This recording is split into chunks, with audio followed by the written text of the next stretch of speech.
السلام علیکم ورحمۃ اللہ وبرکاتہ۔ اعوذ باللہ من الشیطان الرجیم، بسم اللہ الرحمن الرحیم۔ الا ان اولیاء اللہ لا خوف علیہم ولا هم یحزنون۔ خبردار، جو اللہ کے ولی ہیں ان کو نہ کوئی خوف ہوگا نہ وہ غمگین ہوں گے۔ قرآن پاک کا ایک اور سپارہ نازل تیسرا۔ اللہ ولی الذین آمنوا یخرجہم من الظلمات الی النور والذین کفروا اولیاءہم الطاغوت یخرجونہم من النور الی الظلمات اولئک اصحاب النار ہم فیہا خالدون۔ ناظرین، بات آج ہم کرنے جا رہے ہیں اللہ کے ولیوں کے بارے میں۔ ولیوں کی عزت کرنی چاہیے، ولیوں کا احترام کرنا چاہیے، لیکن شرط یہ ہے کہ ہو بھی وہ اللہ کا ولی۔ اور نمبر 2، اور اپنی طرف سے قصے کہانیاں بیان نہ کیے جائیں جس کی ہمیں شریعت اجازت نہیں دیتی۔ ناظرین، آج ہم ویڈیو دکھانے جا رہے ہیں مولانا طارق جمیل حفظہ اللہ تعالیٰ کی، ساتھ ہم مرزا علی اجری حفظہ اللہ تعالیٰ گفتگو سنوائیں گے۔ مولانا طارق جمیل نے اب خیر قصے کہانیاں بیان کرنے سے ہاتھ کھڑے کر دیے، کہتے کہ مجھے پتہ ہی نہیں کہ کیا کیا بیان کرتے رہے، یعنی ایسا سمجھ لیں کہ وہ اب جو پیچھے جو ہو چکا اس کے بارے میں سیدھے لفظوں میں کہہ رہے کہ یہ لا علمی میں ہو گیا، تو اب وہ کہتے ہیں کہ ایسے قصے کہانیاں کبھی بیان نہیں ہوں گی، ایسا سمجھ لیں۔ تو آئیے ناظرین وہ مل کے ہم گفتگو سنتے ہیں، ساتھ ہی ہم آپ کو مرزا علی اجری حفظہ اللہ تعالیٰ گفتگو سنواتے ہیں، پھر انشاءاللہ ناظرین اسی والا سے ہم بھی گفتگو کریں گے۔ تو آئیے ناظرین مل کے گفتگو سنتے ہیں۔ دین شعبہ بازی کا نام ایک جو ہمارے ملک میں اللہ رسول کا اتنا تعارف نہیں ہے جتنا ولیوں کا تعارف ہے۔ ولیوں کا تعارف کرنا، ان کی زندگی پڑھنا ہمارے ایمان کا حصہ ہے، لیکن ہم ہندی معاشرے سے متاثر ہیں۔ ہم نے ولیوں کو بھی اللہ کے قریب پہنچا دیا اور جھوٹی سچا جو کچھ چاہا لکھ دیا۔ اس امت نے دین کو بچایا ہے سند کے ساتھ، یہ تھوڑا ہے کہ جو مرضی لکھا ہوا آمین۔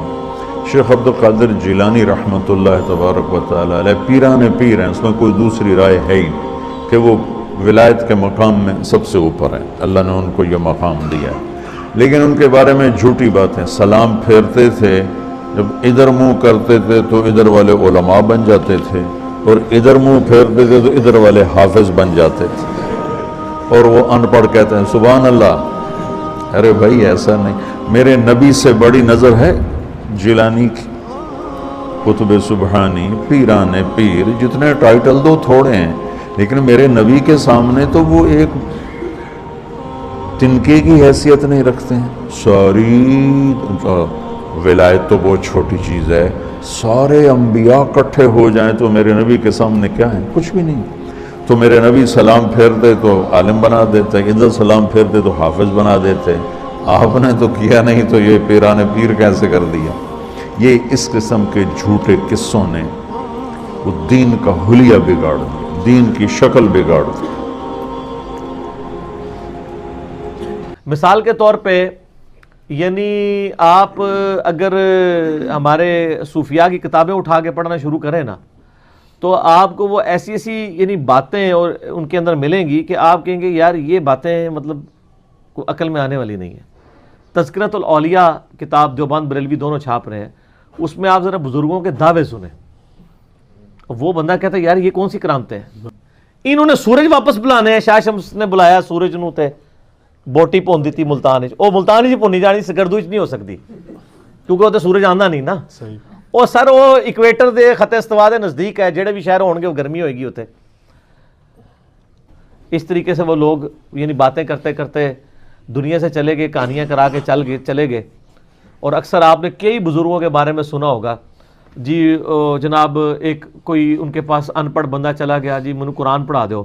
وہ کہتا جی بزرگوں نے کہا جی میرے پیچھے نماز پڑھی، کہتا جی پیچھے نماز نیت کی، نماز تو ایک نے نیت کی تھی، وہ کہتے ہیں دائیں طرف سلام پھیرا، جتنے سارے حافظ بن گئے۔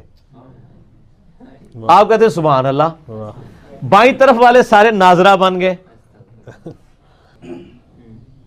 نبی علیہ السلام کے پاس جب کوئی قرآن پڑھنے جاتا تھا وہ اصحاب صفہ میں شامل ہوتا تھا، بیچارہ فاقے کاٹتا تھا،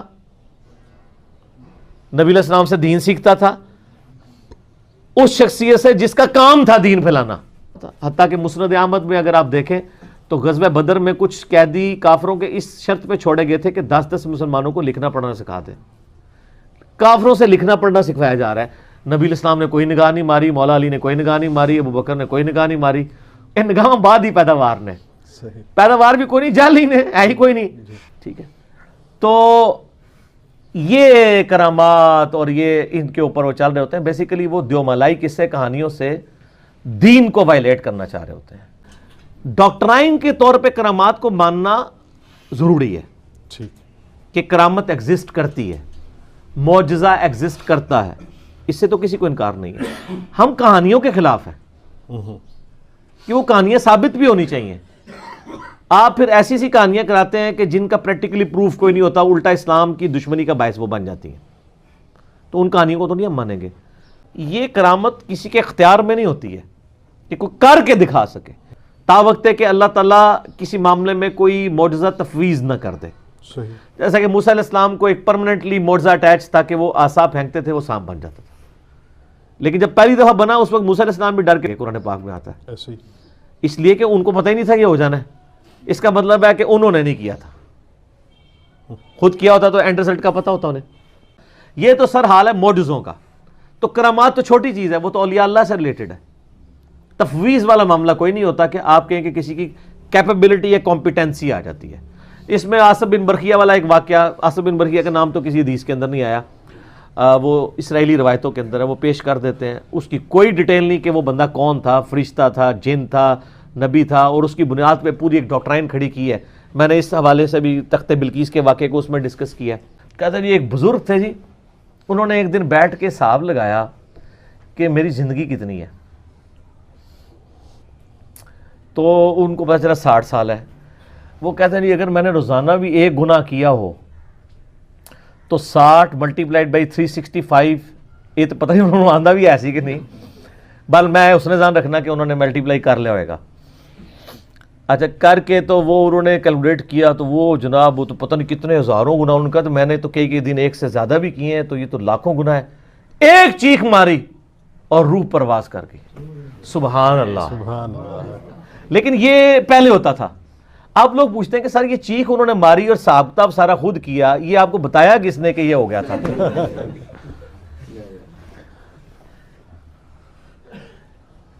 وہ ایک خربوزے والے بھی تو بزرگ ہیں نا, وہ انہوں نے اس لیے نہیں کھایا خربوزہ کہ وہ ہاں ایتھو بڑھیا سی کہ اتو بڑھیا سی کہ اتو بڑھیا سی. ٹھیک ہے جی. تو آپ یہ دیکھیں, اس میں نے ایک اور بھی کئی یہ ویسے کرنی کے بارے میں جو انہوں نے مشہور کیا ہوا ہے کہ جی انہوں نے کیا پتہ نہیں اے دند ٹوٹیا سی, اے ٹوٹیا سی, اے سارے ہی توڑ دی. کتنا بڑا جھوٹ بند ہے. یعنی ایک فیبریکیٹڈ چیز ان کی طرف منسوب کی ہے, اور پھر اس پہ جھوٹ بولا ہے جی کیلا نازل ہوا ہے جی ویسے کرنے کے لیے. کتنے لوگوں میں مشہور ہے وہ کیلا سر پہلے دا ہے اللہ. ٹھیک ہے, ویسے کرنی ایسے نہیں نازل ہوا ہے. گورے آگے نہ گل کریو, پہلے ہی بڑے بے عزت ہو رہے ہیں مسلمان. میں اس لیے کہتا ہوں کہ اللہ کا شکر ہے کہ ہمارے علماء کو انگلش نہیں آتی اور گوروں کو اردو نہیں آتی, ورنہ بڑی مشکل کھڑی ہو جاتی. ان کو اپنے مزاحیہ پروگرام جو ہے نا, وہ کون سا ایک پروگرام چلتا ہے, وہ حسب حال تو اردو میں چلتا ہے نا, انگلش میں وہ جو ایک ہے وہ میرے بچے دیکھ رہے ہوتے ہیں, وہ نام ہوتا ہے. جی ناظرین, آپ نے یہ ویڈیو ملاحظہ فرمائی. بغیر یعنی بولے ہوئے ناظرین اگر قرآن کا مطالعہ کریں تو وہ مسٹر بیم فیل ہو جانا تو آپ دیکھیں گے ہمارے سورہ کہف کا مطالعہ کریں گے تو قرآن کہتا ہے کہ اللہ کے ولی سو جائیں. میں ولیوں کی بات کر رہا ہوں, لیکن اللہ کا شکر ہے کہ لیکن آج معاشرے کے اندر دیکھیں گے مولانا مولوی حضرات یہ بیان کرتے ہیں جی ولی سو جائے تو سب کچھ پتا ہوتا ہے. اور بولا میں قرآن کہتا ہے کہ اللہ کے ولی سو جائیں تو اللہ فرماتے ہیں آسمان پر بیٹھ کر ان ولیوں کی کروٹیں, یعنی پنجابی میں پاسے کہہ لیں, اردو کے اندر کروٹیں کہہ لیں, اللہ فرماتے ان کی کروٹیں مجھے ہی بدلنی پڑتی ہیں. اگلی بات فرمایا جب یہ سو جائیں خود اپنی کروٹ نہیں بدل سکتے, اور جب یہ سو جائے 309 سال سو جائے. سورہ کہف پڑھ لیجیے گا ترجمے کے ساتھ. لیکن دکھ والی بات یہ ہے کہ مولوی حضرات, کچھ لوگ مولوی حضرات ترجمے سے قرآن پڑھنے نہیں دیتے, لیکن آپ پڑھیں تاکہ آپ کو بھی اس بات کا علم ہو. 309 سال اللہ کے ولی سو جائیں تو جب ان کو اٹھایا جائے, پوچھا جائے کم لبستہ, کتنے دن سوئے رہے ہو, آگے سے کہتے ہیں لبستو یومن او بعد یوم, یہ اللہ کے ولیوں کی بات ہو رہی ہے. ولی کہتے ہیں کہ ہم دن یا دن کا کچھ حصہ سوئے ہیں، یعنی صبح سوئے ہیں 12 بجے اٹھ گئے ہیں۔ اللہ کے ولی سو رہے ہیں تو ولیوں کو پتہ نہیں چلتا کتنے دن سوئے رہے ہیں۔ لیکن آج اس معاشرے کے اندر دیکھیں گے مولوی حضرات کہیں گے نہ جی نہ آیا، گل ہی کوئی نہیں۔ ہمارے بابے قبروں کے اندر جتنی جا کے سنتے ہیں آپ سوچ بھی نہیں سکتے، یہاں پہ ولیوں کو پتہ نہیں چل رہا۔ یہ ولی اللہ ہے، ادھر تیسرا سپارہ پڑھیں گے نبی اللہ ہے۔ او کالذی مر علی قریۃ وہی خاویۃ علی عروشہا قال ان یحیی ھذہ اللہ بعد موتہا۔ نبی علیہ السلام گزرے کہ بستی کے پاس سے، بستی برباد ہو چکی ہے، کہنے لگے اللہ اس کو کوئی کس نے عبادت کرنا ہے؟ اللہ فرمانے لگے میرے نبی مجھے ہی پوچھ رہے ہیں آپ کس نے عبادت کرنا ہے؟ فرمایا اپنا سواری ادھر باندھ دو اور یہ جو آپ کا کھانا پینا ہے درخت سے لٹکا دو تو خود لیٹ جاؤ۔ نبی علیہ السلام ناظرین سو گئے، بات کو مختصر کروں، نبی علیہ السلام سو گئے، اتنا سوئے 100 سال سوئے گزار دی۔ پوچھا گیا کمل ابستہ جب اٹھایا گیا کتنے دن سوئے ہو؟ نبی اللہ کیا کہہ رہے ہیں؟ کہتے لبستو یومن او بعد یوم، صبح سویا ہوں 12 بجے اٹھ گیا ہوں۔ ادھر نبی اللہ کو نہیں پتہ چل رہا۔ لیکن آج کے معاشرے کے جو ہے نا مولوی حضرات کہتے ہیں یہ تو گل ہی کوئی نہیں۔ پیر عبد القادر جیلانی رحمۃ اللہ علیہ اپنی قبر سے نکل کر اپنے مریض کی قبر میں جا کے سوالوں کے جواب دیتے ہیں۔ باقی ناظرین یہاں پہ ہم دعا کرتے ہیں اللہ پاک ہمیں نبی پاک صلی اللہ علیہ وسلم کی شریعت کے مطابق زندگی گزارنے کی سیکھ دے، اور اللہ پاک ہمیں 5 وقت کا پکا اور سچا نمازی بنا دے، اور جتنے بھی بے اولاد جوڑے ہیں اللہ پاک سب کو نیک نورینہ صحت تندرستی والی ایمان والی لمبی زندگی والی اولاد عطا فرما دے۔ جزاکم اللہ خیرہ، احسن الجزاء۔ السلام علیکم ورحمۃ اللہ وبرکاتہ۔